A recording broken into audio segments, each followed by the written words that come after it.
Boa noite, pessoal. Boa noite, como vocês estão? Tudo bem? Bira Monteiro de novo na área. Vamos começar falando de algumas coisas. Eu vou tentar ser bem breve, eu vou tentar ser breve hoje. Mas é claro que a maior de todas elas hoje se fala sobre o presidente, né? E sobre o discurso dele na 75ª Assembleia Geral das Nações Unidas, que por tradição ele é sempre iniciado pelo presidente da República. Vamos começar. Bom, para quem viu, né? Para quem viu e sabe que nós estamos aí, vamos dizer assim, tive que parar um pouquinho aqui, mas como eu ia dizendo, então, muitas pessoas falaram hoje sobre essa situação do discurso do presidente, né? Mas eu separei três aqui que eu achei bem importante, tá, pessoal? Vamos lá. Constantino, Bolsonaro mostrou que o Brasil tem um presidente que não se curva.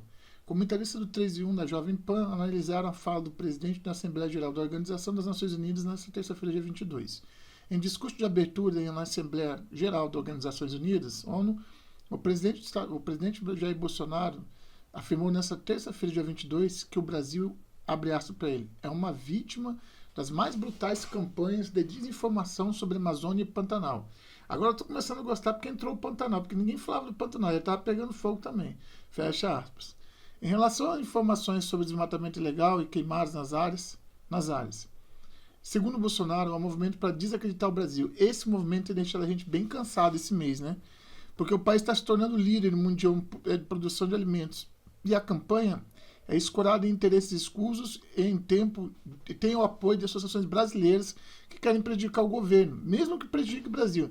Veja bem, eles querem tomar o comando do barco. Mas mesmo que o barco afunde, eles querem tomar o comando do barco. Sabe por quê? Para eles não interessa. Para essas pessoas que querem prejudicar o Brasil e querem tomar o poder a qualquer custo, eles não querem o Brasil próspero. Eles querem o Brasil arrebentado, como a Venezuela. Arrebentado, como está a Argentina agora. Por quê? Porque assim eles podem mandar no país tranquilamente e jogar quantas migalhas for necessário, fazendo o que a Kirchner e o poste dela estão fazendo lá na Argentina agora. Os comentaristas do programa 3 em 1 da Jovem Pan analisaram a fala do presidente e uma repercussão causada após o discurso. Para Rodrigo Constantino, o presidente, abre aspas, usou um tom sereno, porém firme, e mostrou que o Brasil tem um presidente que não se curva a pressões globalistas. Segundo ele, Bolsonaro é apontado como, abre aspas, culpado por tudo, pela pandemia, pelas queimadas, pelo desmatamento, pelas mortes.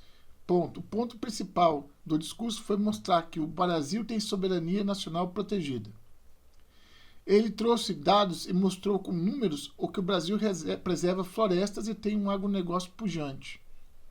Já Josias de Souza acredita que o presidente discurso adotado pelo presidente é um enredo que vem saindo para 2022. E daí que seja, em seu Josias de Souza, e daí que seja um enredo que ele está saindo para 2022?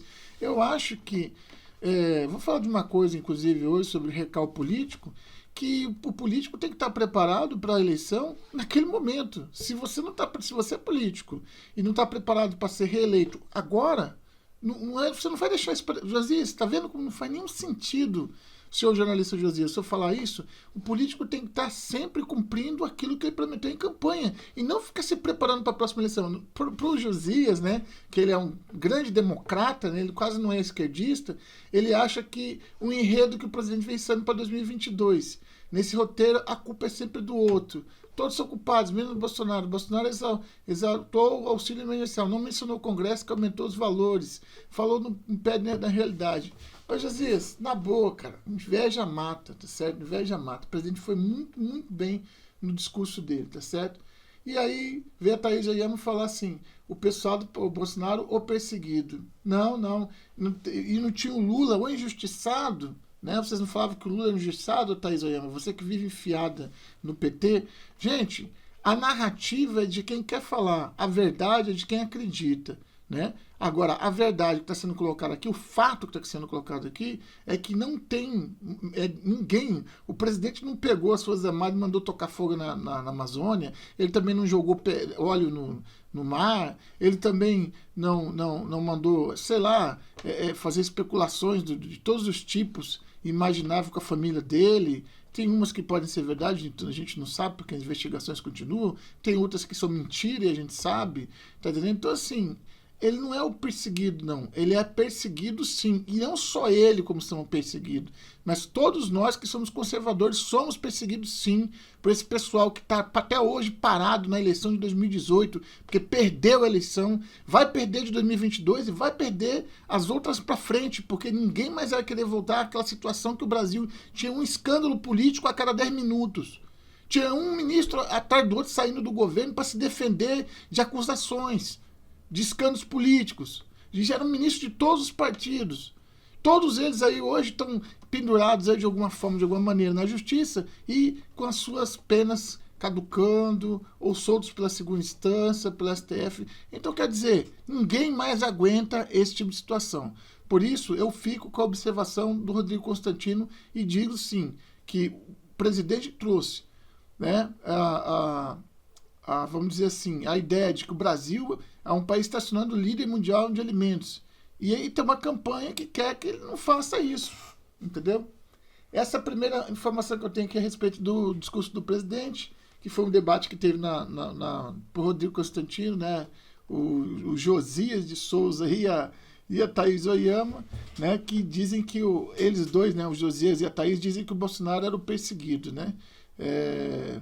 E já o Rodrigo Constantino falou assim: o presidente usou o tom sereno, porém firme, e mostrou que o Brasil tem um presidente que não se curva a pressões globalistas. É isso aí.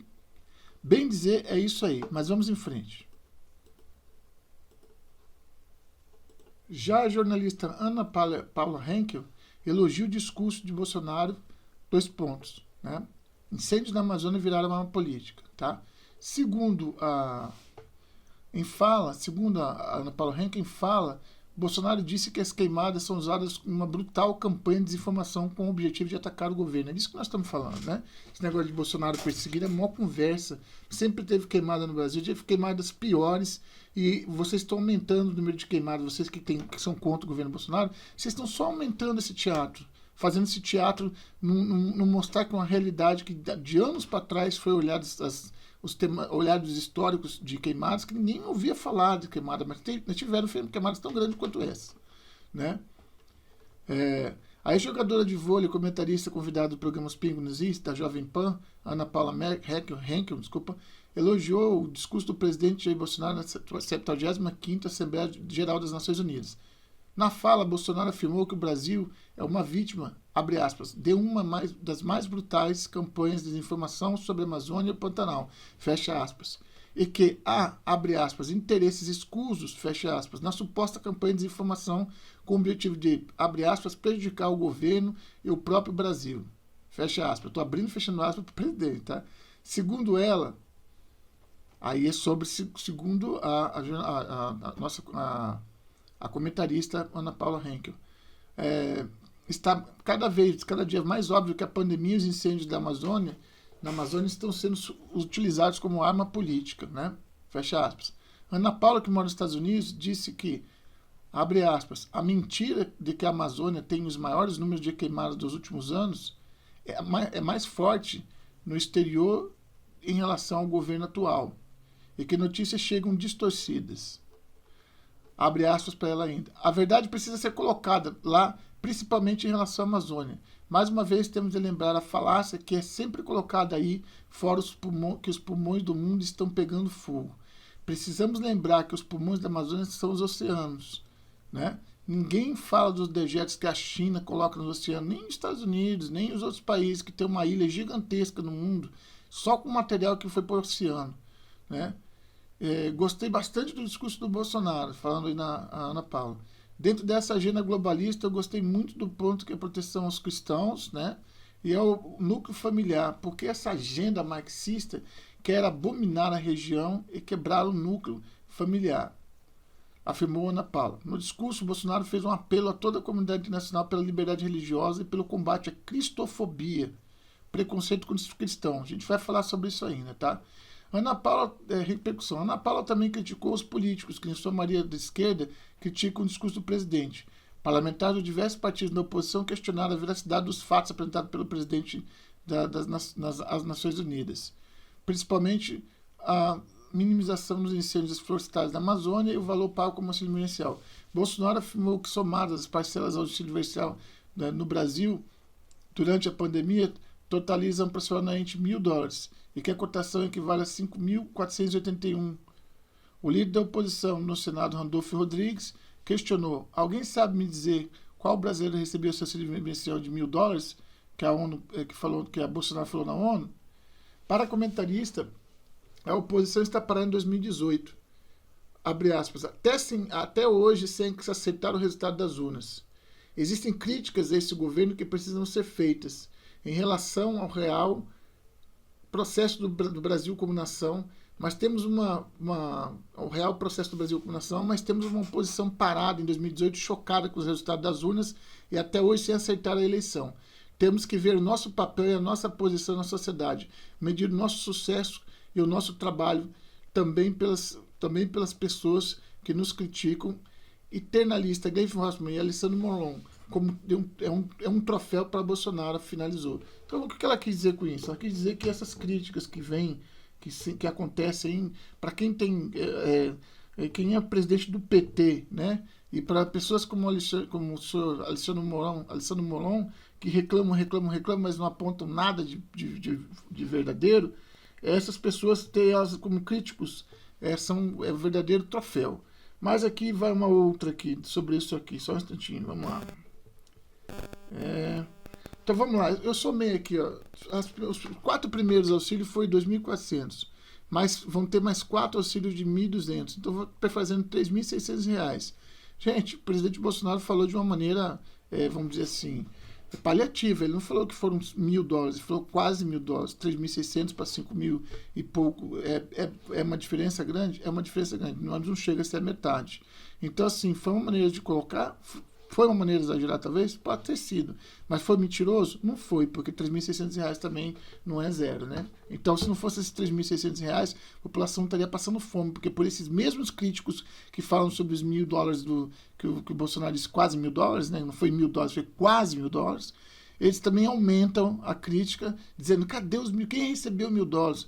Eles não receberam $1.000, mas vocês que são da turma do Fica em Casa, queriam que eles não recebessem nada, queriam que o povo morresse de fome. Essa que é a verdade. Já que é para exagerar, vamos exagerar.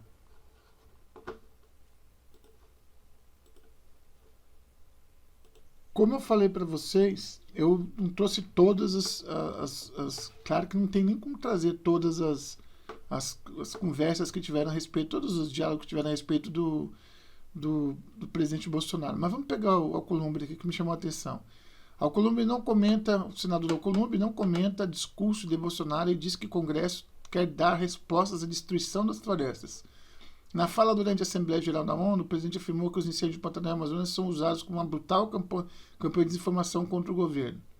O presidente do Senado, Davi Alcolumbre, DEM, Amapá, evitou comentar o discurso do presidente Jair Bolsonaro na Assembleia Geral das Organizações Unidas, da ONU, nesta terça-feira, 22, mas afirmou que o Congresso está focado em dar resposta à destruição das florestas. Ah, meu Deus, vamos lá, que eu quero ver que resposta é essa. Além disso, a pressão para a criação de uma comissão parlamentar de inquérito sobre o tema. Criação de parlamentar sobre lava-toga ninguém cria, mas sobre a Amazônia, para fazer exposição, né, do presidente, aí fazem. Se ele fez esse discurso, eu não acompanhei. Eu sei que nós estamos, abre aspas para ele, Davi Alcolumbre, se ele fez esse discurso, eu não acompanhei. Eu sei que nós estamos fazendo, e todo dia lutando para dar respostas às proteções das nossas florestas, e respeitando a legislação brasileira, declarou Alcolumbre ao chegar ao Senado. Discurso. Na fala, Bolsonaro afirmou que os incêndios do Pantanal da Amazônia são usados como uma brutal campanha de desinformação, com o objetivo de atacar o governo. Segundo ele, um movimento para desacreditar o governo, porque o país está se tornando líder mundial em produção de alimentos e a campanha é escorada em interesses escusos. E tem o apoio de associações brasileiras que querem prejudicar o governo. A Amazônia brasileira é sabidamente riquíssima, e isso explica o apoio de instituições internacionais a essa campanha escorada aos interesses escusos que se unem a associações brasileiras aproveitadoras e impatrióticas, com o objetivo de prejudicar o governo e o próprio Brasil. Continua ainda falando. Mantenha a política da tolerância zero com crime ambiental, garantiu o presidente. O Senado criou uma comissão externa para acompanhar a situação do Pantanal. Bolsonaro reconheceu que há queimadas na Amazônia e no Pantanal. Como que não vai reconhecer? As queimadas estão aí, pô. Mas que o fogo acontece nas áreas marginais das florestas. Nossa floresta é úmida e não permite propagação do fogo para o interior. e os focos de incêndio são combatidos com rigor. Ou seja, acontece praticamente nos mesmos lugares em torno da floresta, onde o caboclo, o índio, queimam roçados, busca de sua sobrevivência. E já em área já desmatada, continuou. Ele ressaltou que a agropecuária brasileira trabalhou para alimentar o mundo na pandemia do Covid-19.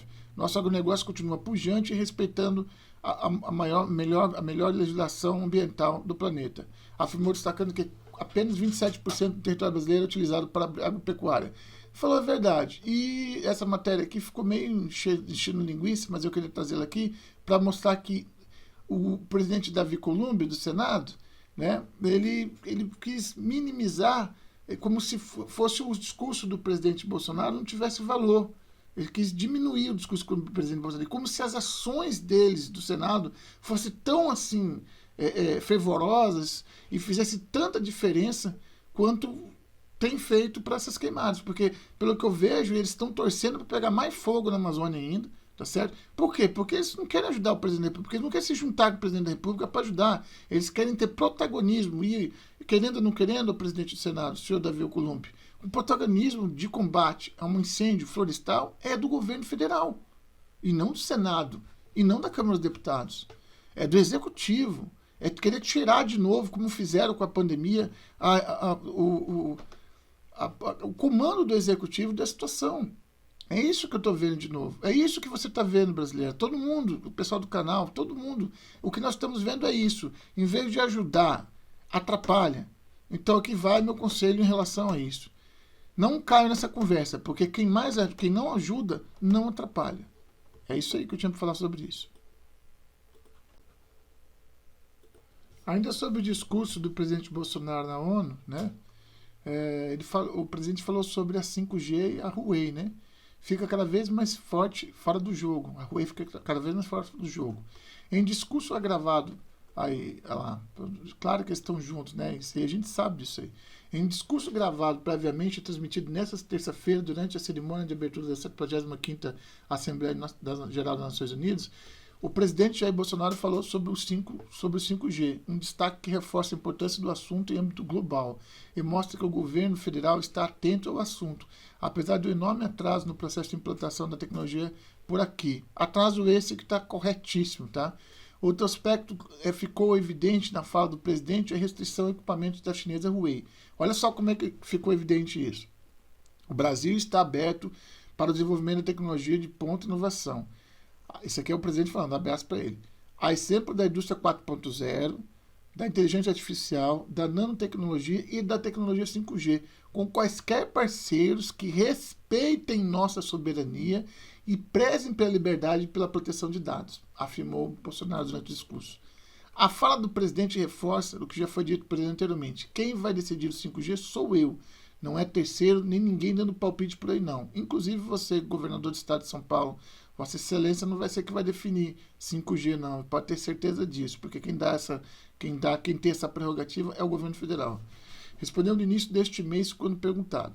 Os últimos meses nos serviram para mostrar o alinhamento cada vez maior do governo brasileiro e do governo norte-americano, que é radicalmente contra a China. E eu acho que todos nós que somos conservadores somos. E vem travando uma dura guerra contra as companhias de tecnologia do país asiático. Esse entendimento de ideias ajuda a dimensionar o peso que terá a posição dos americanos na decisão do presidente Bolsonaro sobre a 5G e as empresas autorizadas para participar do leilão das frequências que ainda está em repleto de definições. A Huawei, principal player do mercado 5G, já perdeu espaço no Reino Unido. Já falei sobre isso aqui no canal. Grande aliado dos Estados Unidos. E está deixando de operar por lá. Outros parceiros comerciais dos norte-americanos estão divididos entre vantagens competitivas que a tecnologia fornecida pelos chineses traz e os efeitos de contrariar Donald Trump. De todo modo, é preciso ressaltar que a Huawei não é a única fornecedora de equipamentos 5G de transmissão. Há companhias americanas e europeias no jogo, mas é inegável que os chineses estão algum passo à frente quando tem uma quinta geração na internet móvel. O Brasil, independentemente das decisões políticas, precisa apertar o ritmo dessa caminhada e viabilizar a tecnologia 5G por aqui. Há benefícios que são percebidos de imediato nas telecomunicações e na indústria. Um estudo recente da Nokia apontou o impacto econômico de 1,2 trilhão para o Brasil. Logo, definir o quanto antes a regra do jogo para o estabelecimento de 5G aqui é urgente. Urgente sim, mas em se tratando de tecnologia que cuida da segurança do país, não só por questões militares ou questões de defesa, mas por questões práticas, industriais, por questões pessoais, espionagem, não só industrial, mas das pessoas, né? Porque isso já é uma coisa que na China já está colocado, já está posto, lá já tem lá o score da pessoa, tal. O Brasil não quer isso, entendeu? A gente não quer que seja decidido se a pessoa vai fazer uma coisa ou outra porque ela está a favor ou contra o governo, seja esse governo, seja qualquer outro governo. Tá? Então, assim, a pessoa não pode viajar porque o score dela não deixa viajar. E como é que essa pessoa é identificada se ela pode viajar ou não? Através desse 5G, através desse grande Big Brother que a China coloca em cima da sua população, mas que o Brasil não aceita. O próprio Reino Unido acabou de andar para trás e os Estados Unidos estão de olho nisso. Portanto, o presidente pontuou muito bem quando ele falou da parte do 5G também no discurso dele. Essa notícia eu deixei passar meio batido, tá, pessoal? Mas eu queria falar, ela tá. Eu sei que está em tempo ainda. Então, Agência do Paraná Notícias, tá? Operação Especial recebe carros de combate no Porto de Paranaguá. O Porto de Paranaguá recebeu nesta terça-feira, dia 15, uma remessa de 30 carros de combate doados pelos Estados Unidos ao Exército Brasileiro. A operação especial foi organizada pela empresa dos Portos Paraná, em conjunto com representantes do Comando da 5ª Região Militar e da empresa Marcon Logística Portuária. Os veículos vieram de Galveston, Texas, para serem usados em treinamento e combate e defesa. A carga chegou no navio Ark Resolve, de bandeira norte-americana, e o desembarque foi iniciado por volta das 9 horas, no berço 215, abre aspas. É uma movimentação diferente, planejada pensando no trajeto completo, até o destino final, fecha aspas, explica o diretor de operações da Porto do Paraná, Luiz Teixeira. O desembarque foi acompanhado por uma equipe técnica do Exército Brasileiro. Abre aspas, a ideia é que os carros de combate sejam utilizados como aviator de posto de comando, e que é uma instalação utilizada pelo comandante de unidade. Fecha aspas, disse o Major Luiz Fernando Albino Silva. De acordo com o oficial, nesses veículos são desencadeados comandos para atividades do grupamento das mais diversas operações. O modelo M577A2 é anfíbio, possui motor diesel de 212 HP e é compatível com mais diversos tipos de materiais optrônicos, que são os materiais utilizados para ver no visão noturna, tá? Devido à sua versatilidade, pode ser adaptado para outras funções, tais como ambulância, central de tiro e comunicações, etc. Destaca o Major Silva. Os Estados Unidos costumam doar equipamentos usados às nações amigas, que posteriormente fazem a restauração e a modernização e dão uma vida útil aos carros de combate. Somente o Porto de Paranaguá foram recebidos 96 carros de combate em outubro de 2018 e 52 veículos blindados agora, 52 blindados em setembro de 2016. Os Portos do Paraná também atendem o Exército Brasileiro no recebimento de equipamentos vindos da Europa. Trajeto. Aí tem todo o trajeto que foi feito. Esse blindado, né? É o M577A2, ele parece com o M113, mas ele é maior. Tem 2 toneladas. Os 30 que foram recebidos pelo Exército Americano, que está sempre mudando, né, os blindados dele, né, ou está fazendo novos, ou está repotencializando. Ele às vezes pega então uma cota, em vez de trazer de volta para os Estados Unidos, porque eles vivem fora dos Estados Unidos, eles pegam e doam para uma nação amiga, seguindo uma ordem que eu acredito que eles tenham. E não é só nós que recebemos, não. Outros países aí da América Latina recebem também mais aliados dos Estados Unidos. Tá? Então essa é uma vantagem, ser aliado dos Estados Unidos. Só para vocês terem uma ideia, a compra desses blindados vai ficar em torno de $1 milhão. Isso é uma coisa que eu acho que é bom para a gente ver como a gente tem que ser aliado das pessoas certas, porque Cuba recebeu milhões de dólares brasileiros para fazer porto, para fazer outras coisas, enquanto que os Estados Unidos dá uma material de emprego militar no valor de $1 milhão sem cobrar nada, só sermos aliados. Isso aí é muito importante a gente estar salientando isso.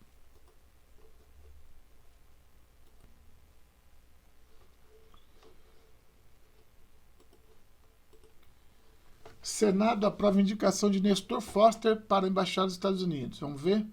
Foster foi indicado pelo presidente Jair Bolsonaro em novembro do ano passado, após o governo desistir de emplacar o nome do deputado Eduardo Bolsonaro. Vamos lá.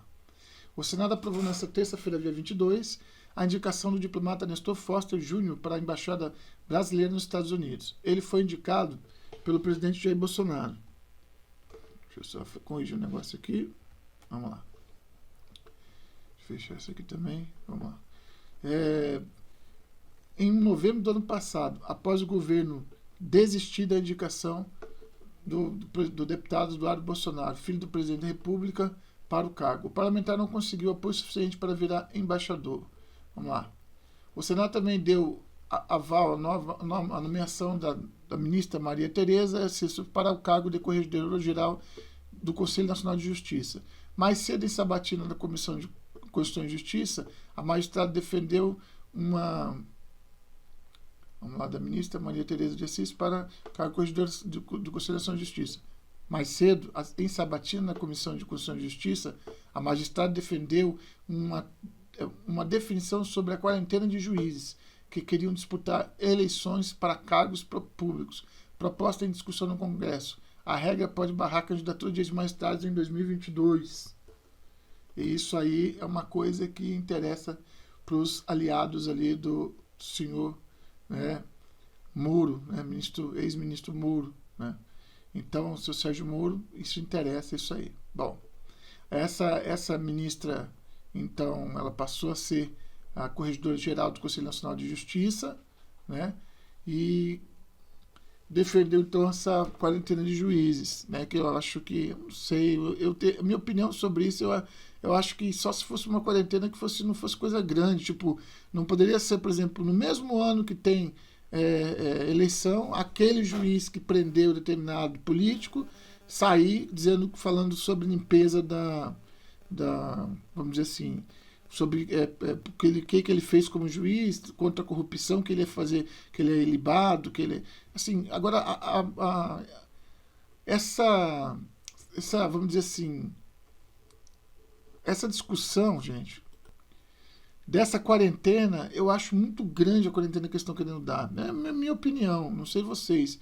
Mas eu acho que numa quarentena de, sei lá, de 4 anos, de 5 anos, eu acho muito grande a quarentena. Acho que se fosse uma quarentena menor, não poderia ele sair direto do cargo dele para ser candidato a alguma coisa, ainda mais se ele fosse um juiz comentado, falado, né, que pudesse trazer, ou um jurista que fosse comentado, falava como promotor ou como juiz, que pudesse trazer algum ganho eleitoral para ele. Fora isso, eu acho que não deveria ter esse tipo de quarentena, não. Mas na minha opinião, não tem todas as visões, essa é uma opinião leiga, tá, pessoal? Vamos lá? Eu acredito que seja uma notícia boa, né? A Câmara aprova a nova lei de trânsito e o texto vai à sanção presidencial. Sabe o que mudou? Prazo máximo da validade da CNH aumentou de 5 para 10 anos. Todas as mudanças feitas pelo projeto só valerão 180 dias após a publicação da lei, caso seja sancionado pelo presidente. A Câmara dos Deputados concluiu nesta terça-feira a votação nas alterações no Código Nacional do Trânsito Brasileiro. Com a ampliação do prazo da carteira de validade, o projeto vai à sanção do presidente Jair Bolsonaro. O texto de origem do Executivo foi entregue pessoalmente por Bolsonaro ao Congresso, em junho do ano passado. Levou mais de um ano, né? Como a resposta do presidente aos pleitos dos caminhoneiros, categoria que apoiou as eleições de 2018. Agora, os motoristas profissionais ficam enquadrados na regra geral, comum a todos, onde a CNH tem validade de 10 anos para quem é menor de 50 anos. Desculpa. Validade de 5 anos para quem tem idade igual ou superior a 50 anos e inferior a 70 anos. De 3 anos para condutores com idade igual ou superior a 70 anos. O texto aprovado sugere uma escala de pontuações para a suspensão da carteira. O motorista perderá a CNH se tiver 20 pontos e 2 ou mais infrações gravíssimas. 30 pontos e apenas uma infração gravíssima. 40 pontos e uma infração gravíssima. No caso de motoristas profissionais, a suspensão da CNH foi flexibilizada. Esses profissionais poderão atingir o limite de 40 pontos, independente da natureza de infrações cometidas. De acordo com a regra geral, a suspensão ocorre quando o condutor atinge 20 pontos em 12 meses ou por transgressões específicas, como o caso de beber embriagado, de embriagar e beber. Embriagar e dirigir. A obrigatoriedade do uso de cadeirinhas para crianças dos veículos, hoje exigida para menores até 7 anos, passou para até 10 ou 1,45 metros de altura. Originalmente, o projeto de Bolsonaro previa eliminar a multa para quem transportasse crianças fora da cadeirinha. A proposta motivou reações contrárias de especialistas e parlamentares e a multa foi mantida no texto aprovado. Foi aprovada também a obrigatoriedade de andar com os faróis acesos durante o dia, em túneis e sob a chuva, neblina ou cerração, e à noite. Uma das principais mudanças proposta pelos senadores e mantida no texto aprovado foi a previsão para que, em caso de lesão corporal e homicídio causados por motorista embriagado, mesmo que sem intenção, a pena de reclusão não pode ser substituída por outra mais branda, que restringe direitos.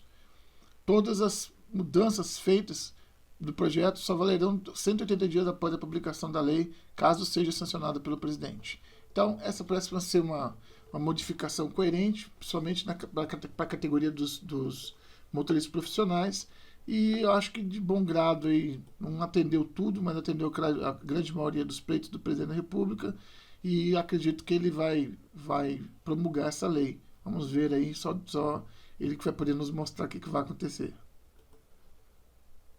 Agora eu quero mostrar uma coisa aqui sobre o prefeito Mário Krieger de Rio Verde, tá? Que foi preso por porte ilegal de arma, tá? E esse prefeito foi preso por quê? Porque ele foi lá, né,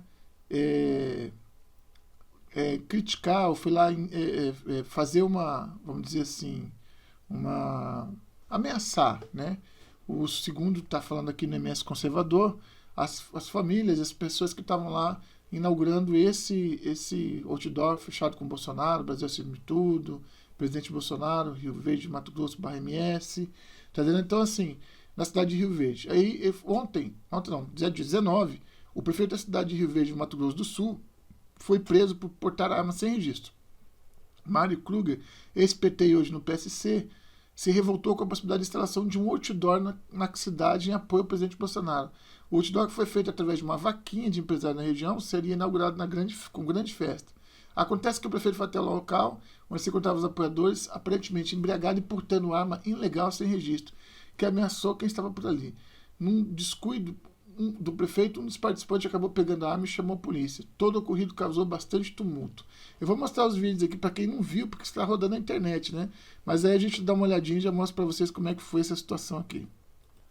O que não dá para acreditar é que até nos dias atuais, hoje, né? Ainda tem um prefeito que acha que pode tratar a população como se fosse bandido, né? Armado, etc. Isso não dá para compreender.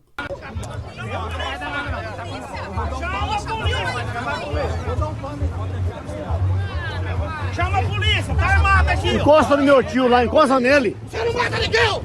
Vagabundo! Aí, vai dar reforma aqui, ó! Você não é o bom? Vai! Bosta, velho! Rapaz! Você vai me essa reforma, puta que pariu, rapaz! Se eu apanhar aqui, prefeitinho de bosta. Prefeito de merda! Gordinho! Você é um prefeito de merda, rapaz! Gaúcho! Filha da puta! Não devolve essa arma, não! Tá ameaçando mandar pra polícia! Chama a polícia! Chama a polícia aí, rapaz! Chama a polícia! Você não vai Chama a polícia! Eu te levo em preso! Eu te levo! Você vai de carro! Vai pro outro lado! Vai pro outro lado! É dele, é dele? É dele! Cadê ele? É dele, é dele? Ele vai atirar no É dele? É dele esse aqui? Não vai devolver nada, não! Não devolve, não! Não devolve! Não devolve! Fica com a revolta dele! Tá voz de prisão nele! Chama a polícia, não adianta. Chama a polícia! Mário! Não! Mário, para! Não, tá saindo! Chama a polícia! Prefeito de bosta! Prefeito de bosta! Você é prefeito de bosta, rapaz? Você tá bêbado, vagabundo! Para de cigarro, rapaz! Para, rapaz! Engraçado, de novo deixei o som fechado. Se fosse um cidadão de bem comum que fosse lá, fosse fazer alguma coisa, ele logo em seguida ele estaria preso e o seu carro seria apreendido, a arma seria apreendida, ele ia dormir a noite na cadeia, com certeza. Talvez até não tivesse fiança para ele, porque às vezes tem direito a fiança, mas não aparece ninguém para dar fiança, e a pessoa fica presa lá, a arma deve ter sido apreendida, acredito que foi apreendida, né? E está dirigindo embriagado. Quer dizer, não tinha uma situação dessa. Eu sei que Rio Verde é uma cidade pequena, mas não tinha uma polícia no local. O cara se evadiu do local, dirigindo o próprio carro bêbado, né? Porque todo mundo estava falando que ele estava bêbado, e ainda estava com uma arma ilegal. E é prefeito da cidade. É por essas e por outras que tem uma ideia muito legal, inclusive está colocada ali no tal do recall político. Né? Que essa é uma coisa que a gente tinha que ver, porque o primeiro-ministro de um país, por exemplo, tem esse recall político. Né? Ele dura pouco tempo, mas deixa eu mostrar para vocês aqui como é que é essa história do recall político. Então eu quero passar rapidamente isso aqui para vocês, até para a gente não demorar muito, depois eu tenho mais uns videozinhos e a gente vai encerrar. Recall político, pode dizer até porque eu não ouvi isso aqui, mas aí hoje a Ana Paula Henkel falou sobre esse recall político, porque eles não aprovam isso, ficam aprovando PL 2630, não aprovam o fim do foro privilegiado, não aprovam nada que interessa. E ninguém tem coragem de fazer isso aqui, né? O dispositivo permite que a revogação de um mandato, também conhecido como recall político, foi introduzido nos Estados Unidos em 1911. Copiaram o que já existia na Suíça para tentar salvar o sistema representativo daquele país. E funcionou. O primeiro estado a adotar o recall nos Estados Unidos foi a Califórnia. E, gradualmente, ao longo do início do século XX, outros estados adotaram o mecanismo em suas constituições estaduais até chegar nos estados mais antigos da costa leste. A figura abaixo mostra a tocha da liberdade nos estados do oeste, que tinham o recall, e os do leste, que ainda não tinham esse mecanismo. A liberdade anda por onde tem o recall e por onde não tem, eles querem a liberdade. Vamos lá. Aí tá. Ao contrário do que muitos pensam, esse mecanismo não faz com que os mandatos sejam interrompidos a todo momento. Daí a sua introdução, houve poucos casos que ele foi utilizado. Seu uso só foi aumentar em 2007, quase nos anos 90, graças à crise econômica surgida no final do segundo mandato de George W. Bush. O número de recall saltou de 200 por ano e tem de mais de 200 por ano. Ele tem permanecido nesse patamar desde então. Embora pareça um número grande, é preciso lembrar que ele é válido para qualquer cargo público, não só para o Congresso Nacional. De acordo com o US Census, levantamento feito em 1992, havia 513.200 oficiais eleitos no país. Tá? Ou seja, o recall atingiu anualmente 0,37% do total eleito, muito pouco. Diferente do impeachment, com a revogação do mandato, não requer abrir processo criminal, como acompanhamos no processo brasileiro de 2015, e também nas denúncias contra o presidente Michel Temer, são complexos, traumáticos e custosos. No recall, basta que o eleitorado perca confiança. Quando isso acontece, um percentual de assinaturas de eleitores indignados é o suficiente para convocar novas eleições para um cargo específico. O processo é simples, direto e democrático, já que deixa a decisão por conta de quem elegeu aquele parlamentar, não para os seus pares, que vão aliviar o parlamentar, né? Não para os seus pares, que sempre tendem a recorrer ao corporativismo. Como funciona o recall político? Para remover um político, segue-se as seguintes etapas. Primeiro, faz-se um abaixo-assinado pedindo novas eleições para o cargo daquele político específico. Segundo, apresenta-se um abaixo-assinado para que o TSE, Tribunal Superior Eleitoral, averigue a autenticidade das assinaturas. Terceiro, as assinaturas são encaminhadas ao TSE. Aí, 3.1. Caso as assinaturas sejam fraudulentas, não atinjam o total necessário, o TSE encerra o processo. 3.2. Caso as assinaturas sejam válidas e atinjam o total necessário, o TSE notifica o político em questão e convoca novas eleições para o cargo. 4. O candidato que atualmente ocupa o cargo pode concorrer novamente ou renunciar. Ele pode tentar de novo, mas senão ele pode perder, né? E há grande chance que ele perca. Ou nem ligar e renunciar. 4.1. Caso opte pela renúncia, o candidato pode concorrer nas próximas eleições, ou seja, ele não é impeachmentado, ele não é impedido no cargo, ele é só retirado do cargo. Caso opte por concorrer e vença, o político sai mais forte do que o processo e consegue cumprir seu mandato com maior facilidade. 5.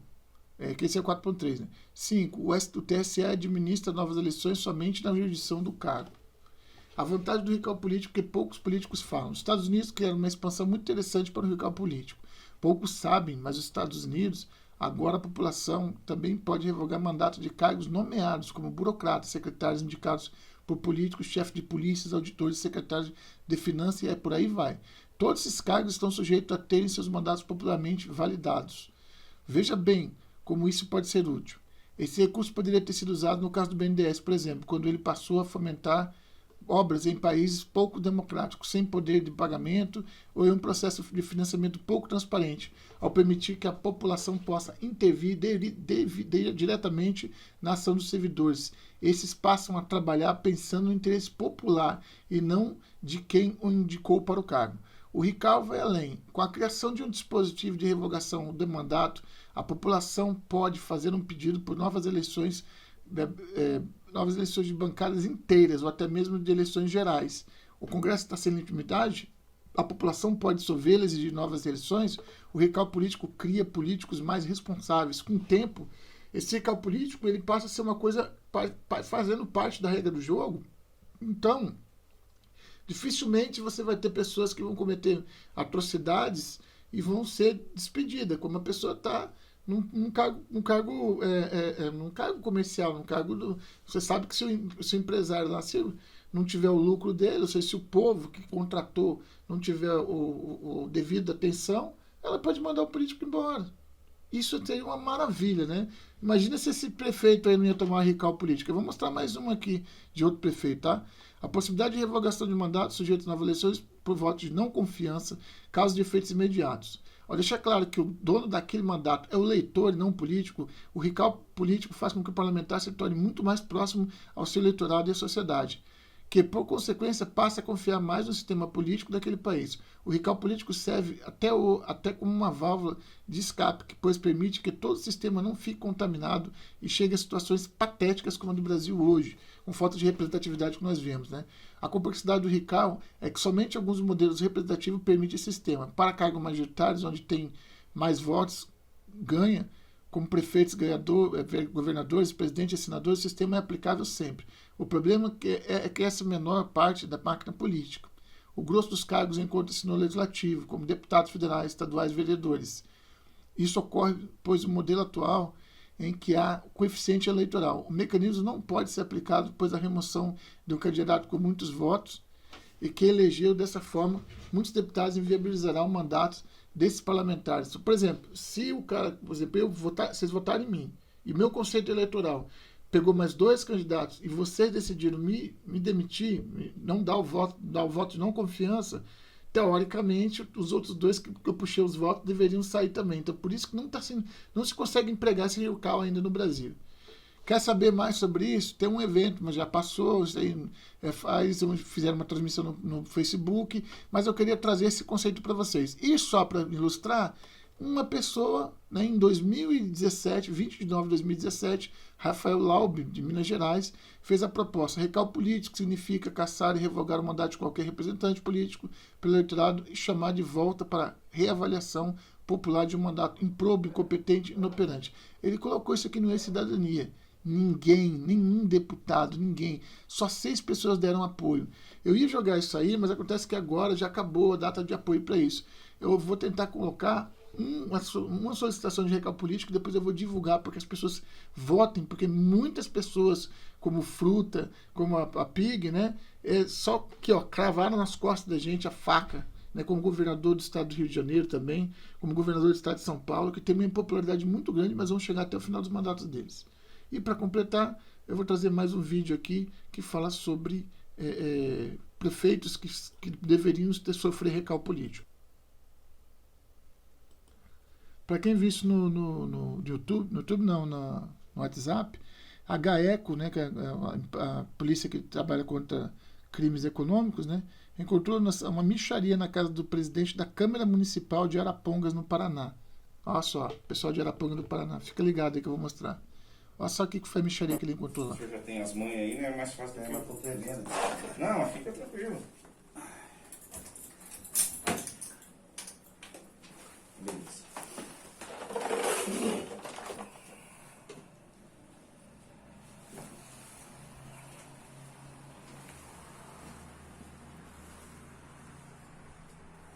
O que é essa anotação aqui, Cezão? É uma conta que eu tenho que pagar. Ah, então tá. Só já foi dito, né? Mas frisando mais uma vez pro senhor, tá? Tá. o senhor tem todo o direito, tá? De permanecer em silêncio ou colaborar com Não, aquilo. não, se você perguntar, eu vou responder. Tá, não, mas é direito do senhor. Já Tá, fui tá. informado, eu estou informando novamente. Tá bom. Se quer, tem uma conta que o senhor tem que pagar. Eu tenho amanhã, hoje eu tinha que pagar um monte de conta, tem que planear, estou reformando as coisas lá, tem que levar dinheiro. E se Sofia, o que É significa? Sofia da minha neta. Neta do senhor? É, Tô aqui, mesada? é. Eu queria ter um vô desses, hein? Graças a Deus. Em nome de quem? Os cheques? Meu. Tudo meu.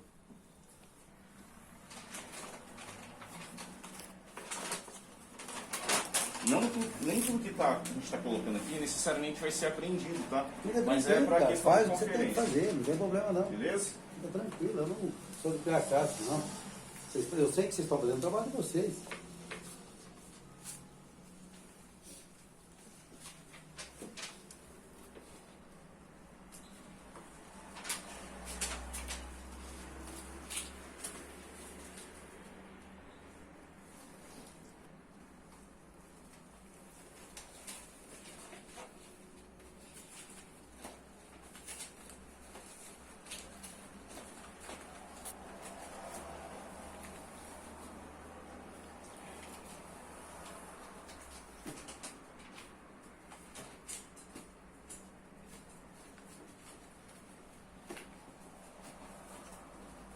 Em quanto em cada bloco?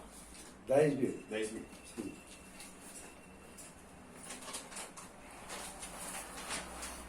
As munições. Sim.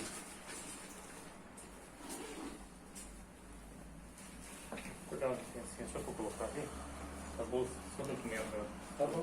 Tá bom.